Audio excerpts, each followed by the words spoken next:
రోజు రోజుకు పెరుగుతున్న నిత్యావసర ధరలకు అనుగుణంగా తమ కూలీ రేట్లు పెంచాలని విశాఖ జిల్లా ముఠా వర్కర్స్ యూనియన్ విశాఖ కలెక్టరేట్ వద్ద సిఐటియు ఆధ్వర్యంలో పెద్ద ఎత్తున ధర్నా నిర్వహిస్తోంది. వారితో మాట్లాడదాం. ఈరోజు ముఠా వర్కర్స్ యూనియన్ గానే ఈరోజు ఇక్కడ ధర్నా చేస్తున్నాం.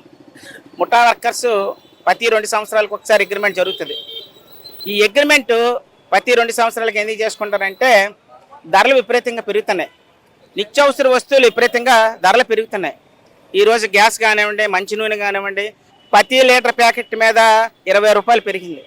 మళ్ళీ ఒక 5 రూపాయలు పెరిగింది, 25 రూపాయలు పెరిగింది. అంటే ఒక కేజీ ప్యాకెట్ మీద 25 రూపాయలు పెరిగాయి. బియ్యం మీద ప్రతి బస్తా మీద 150 రూపాయలు పెరిగింది. అలాగే కందిపప్పు కానీ, మినప్పప్పు కానీ, శనగపప్పు కానివ్వండి, అన్ని రేట్లు పెరిగాయి. ఇవి కాక పిల్లల స్కూల్ ఫీజులు కానివ్వండి, ఇంటద్దులు కానివ్వండి, కరెంటు ఛార్జీలు కానివ్వండి, ఎన్ని నిత్యావసర వస్తువుల ధరలు విపరీతంగా పెరిగాయి. ధరలకు అనుకూలంగానే కూల్ రేట్లు పెంచండి అని చెప్పేసి మేము అడుగుతున్నాం. ధరలు పెంచకపోతే మేమేమి కూల్ రేట్లు పెంచమని అక్కడ చెప్పం. ఎందుకంటే నిత్యావసర వస్తువులు లేబర్ ఆఫీసులోనే 150%, 200% పెరిగాయని లేబర్ అధికారులే చెప్తున్నారు. మా అంత శాతం కూడా మేము పెంచమని ఎక్కడ కూడా చెప్పట్లేదు. అయ్యా 2 సంవత్సరాల దాకా మేము ఓపు పట్టి అగ్రిమెంట్ చేసుకుంటే అలాగే బాధలతో ఉంటున్నాం. ఎన్ని పెరిగినా సరే మీకు అనుకూలంగానే పని చేస్తున్నాము. దెబ్బలు తగిలినా, మనుషులు చనిపోయినా సరే ఆ బాధలతోనే మేము పని చేస్తున్నాం. ఉదయం వచ్చి 8:30కి వచ్చి రాత్రి 8:30 దాకా ఉంటున్నాం, పని చేస్తున్నాం. దయచేసి మా కూలి రేట్లు పెంచండి అంటే కూలి రేట్లు పెంచుతాం, 4 సంవత్సరాలు చేస్తారా అగ్రిమెంట్ అని అంటున్నాం. ప్రతి 6 నెలలకి గవర్నమెంటే డిఏ పాయింట్లు పెంచుతుంది, కానీ 4 సంవత్సరాల దాకా రేట్లు పెంచం, మీరు ఊరుకోండి, మీరు ఇలాగే చేయండి అని చెప్పేసి ఇంత దుర్మార్గంగా యజమానులు మాట్లాడుతున్నారు. ఇంకో పక్క కూటమి ప్రభుత్వం ఏం చెప్పింది, మన మేడే ఉత్సవాలు చేశారు చంద్రబాబు నాయుడు గారు. కార్మికుల తరపున ఉంటానని చెప్తున్నాడు. మరి ఎవరి తరపున ఉన్నాడో ఇప్పుడు చెప్పాలి. యజమానుల తరపున ఉన్నాడా, కార్మికుల తరపున ఉన్నాడా? నెల రోజులు బట్టి మేము పోరాడుతున్నాం. ఈ నెల రోజులు బట్టి మా సమస్య పరిష్కారం చేయమని డిమాండ్ చేస్తున్నాం. కూటమి ప్రభుత్వం నాయకులు వెంటనే చొరవ తీసుకొని సమస్య పరిష్కారం చేయాలి. ఇప్పుడు కలెక్టర్ గారి దగ్గరికి వెళ్ళి కలిస్తే వెంటనే డీసీఎల్ గారిని పిలిచి కలెక్టర్ గారు సమస్య వెంటనే పరిష్కారం చేయండి, లేని పక్షంలో వాళ్ళ ఆందోళన ఉధృతం చేస్తామని చెప్పేసి చెప్పారు. వెంటనే సమస్యను సానుకూలంగా పరిష్కారం చేయాలి, వెంటనే పిలిపించండి అనేసి కలెక్టర్ గారు డీసీఎల్ గారికి చెప్పడం అనేది జరిగింది. అంతవరకు సానుకూలంగా ఉంది, బాగానే ఉంది. సమస్య వెంటనే పరిష్కారం చేయమని డీసీఎల్ గారు చెప్పి లేబర్ అధికారులు ఎన్ని రోజులు తిప్పుతారో తెలియదు. అలాంటి పరిస్థితి ఈరోజు లేబర్ అధికారులు లేబర్ ఆఫీస్లో ఉంది. వీళ్ళు సర్వే కోసం వాటి కోసం వెళ్ళిపోతున్నారు. లేబర్ కమిషనర్ దగ్గరికి వెళ్తే వాయిదాలు పడిపోతున్నాయి, కానీ సమస్య పరిష్కారం చేయలేని పరిస్థితులు ఈ రోజు కూడా దుర్మార్గం ఉంది.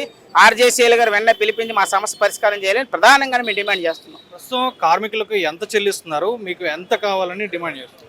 ఏదైతే ఇప్పుడు విశాఖపట్నంలో మార్బల్స్, టైల్స్, అలాగే గ్రైనైట్ షాపుల్లోని పెద్ద పెద్ద బరువులు మోస్తూ లోడింగ్ అన్లోడింగ్ చేస్తున్న ఎవరైతే హమాలీస్ ఉన్నారో వాళ్ళందరికీ కూడా ప్రతి 2 సంవత్సరాలకు అనేది ఒకసారి అనేది కూలీ రేట్లు అనేది పెంచడం అనేది యజమానులు చేస్తుంటారు.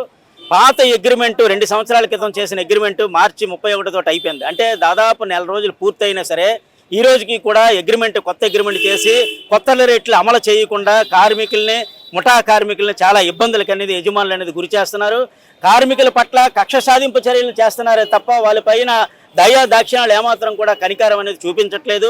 అందువల్ల ఏంటంటే ఇప్పుడున్న ఏదైతే రేట్లు ఉన్నాయో అన్ని నిత్యావసర వస్తువుల ధరలు అనేది మేము పాయింట్ ఒకటే, నిత్యావసర వస్తువుల ధరలు అనేది రోజు రోజుకి కూడా విపరీతంగా పెరుగుతున్నాయి. ఇంటద్దులు పెరుగుతున్నాయి, కరెంటు ఛార్జీలు పెరుగుతున్నాయి, బస్ ఛార్జీలు పెరుగుతున్నాయి, పిల్లల స్కూల్ ఫీజులు పెరుగుతున్నాయి. అలాగే విద్యా, వైద్యం కూడా ఏదైతే ఉన్నాయో అవన్నీ కూడా విపరీతంగా పెరుగుతున్నాయి. పెరగలేనిది ఏది అంటే కూలీ రేట్లు ఒకటే ఈ రోజు అనేది పెరగకుండా ఉన్నాయి. అందువల్ల ఏంటంటే తక్షణం ఏదైతే పెరిగిన ధరలకి అనుగుణంగా కళాశీల తాలూకు కూలీ రేట్లు అనేది పెంచాలనేసి మేము కోరుతున్నాం. గ్రైనైట్ అనేది దాదాపు ఒక్కొక్క రాయి అనేది దాదాపు 200-300 కేజీలు అనేది ఉంటుంది.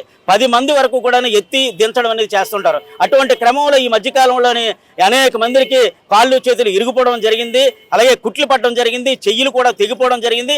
ఇద్దరు మంది కళాశీలు కూడా ఈ మధ్యకాలంలో టౌన్లో చనిపోవడం కూడా జరిగింది. అయినప్పటికీ కూడా యాజమాన్యం ఏమాత్రం కూడా దయా దాక్షిణ్యాలు లేకుండా ఈరోజు హమాలీల పట్ల, కళాశీల పట్ల చాలా నిర్లక్ష్యమైన వైఖరి అనేది అవలంబిస్తున్నారు. వెంటనే కూలీ రేట్లు పెంచకపోతే పనులు బంద్ చేస్తాం, ఎక్కడా కూడా లోడింగ్ అన్లోడింగ్ కూడా జరగనీయకుండా చేస్తామని ఈ సందర్భంగా హెచ్చరిస్తా ఉన్నాం. నా పేరు ఎన్ రమణ, నేను గ్రానైట్ కళాశాల మేస్తానండి. నెల రోజులు సుమారు 5 రోజులు అవుతుంది సుమారుగా పేపర్లు ఇచ్చాము. యజమానులు పిలిచి కాలయాపన చేస్తున్నారు తప్ప వాళ్ళు 60 మంది ఓనర్లకు ఏదో మాట్లాడుతున్నారు తప్ప సరైన నిర్ణయం తీసుకోకుండా మా అగ్రిమెంట్ ఒకటో తేదీతో అయిపోయింది, 5వ నెల 1వ తేదీతో కొత్త అగ్రిమెంట్ చేయడానికి కాలయాపన చేస్తున్నారు తప్ప అగ్రిమెంట్ చేయట్లేదు. ఈ అగ్రిమెంట్ చేయని కొత్త అగ్రిమెంట్ అన్నిటి మీద పాత రేట్లు అన్నిటి మీద 35% అగ్రిమెంట్ చేయాలని కోరుతూ ఈ అగ్రిమెంట్ చేయని ఎట్ల ఇంకా ఉత్పత్తి చేసి ముందుకు పోరాటం చేద్దామని మీ ద్వారా తెలియజేస్తున్నామండి. నా పేరు బచ్చచంద్రరావు అండి. సుజాతనగరం మార్బుల్ కళాశాల మేస్త్రి అండి. అయితే మేము గత 2 సంవత్సరాలు బట్టి పాత అగ్రిమెంట్ మీద మేము చేస్తున్నామండి. ఏ పాత అగ్రిమెంట్ ఏ రూల్స్ ఆ రూల్స్ ప్రకారం చేస్తాను. ఇప్పుడు అగ్రిమెంట్ అయిపోయి నెల 5 రోజులు అయిందని యజమానులు పట్టించుకోవట్లేదు. కానీ పెద్ద పెద్ద పంటలు తెచ్చేసి 15 మంది 20 మంది వెళ్తే లారీ అన్లోడ్ చేయలేకపోతాను, దించలేకపోతాను. దానికేమో 2 సంవత్సరాలు అగ్రిమెంట్ చేయమంటే 4 సంవత్సరాలు అగ్రిమెంట్ చేస్తామని యజమానులు అందరూ మండిపడతారు. మేమైతే 2 సంవత్సరాలకి అగ్రిమెంట్ చేయమంటాను.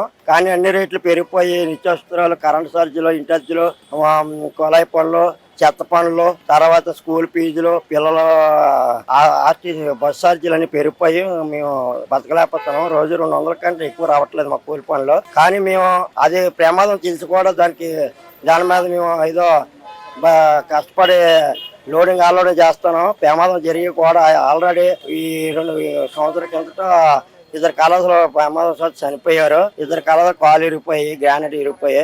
అయినా మా ప్రమాదం తెలిసి కూడా మేము దాని మీద ఓనర్లకి అనుకూలంగా పనిచేస్తాం. కానీ అగ్రిమెంట్ చేసేటప్పుడు కార్యాపన చేస్తున్నారు యజమానులు అందరూ. కానీ దీన్ని 2 సంవత్సరాలకు అగ్రిమెంట్ చేస్తారని మేము కోరుతున్నాం యజమానులు.